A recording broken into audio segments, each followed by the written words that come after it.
സർവപ്രഗോവിന്ദ നാമ സങ്കീർത്തനം ഗോവിന്ദ ഹരി ഗോവിന്ദ. നമസ്തേ രാധേശ്യാം.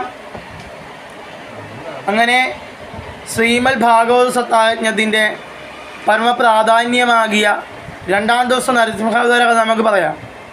ആദ്യം ഇന്നലെ ഞാൻ ഒന്നാം ദിവസത്തെപ്പറ്റി ഫേസ്ബുക്കിലൊരു വീഡിയോ ചെയ്തിട്ടുണ്ടായിരുന്നു. ഇപ്പോൾ രണ്ടാം ദിവസത്തെപ്പറ്റി വീണ്ടും ഫേസ്ബുക്കിലും യൂട്യൂബിലും ഇൻസ്റ്റയിലും ഞാൻ ഇടുകയാണ്. എല്ലാ ശ്രോതാക്കളും കേൾക്കണമെന്ന് അഭ്യർത്ഥിക്കുന്നു.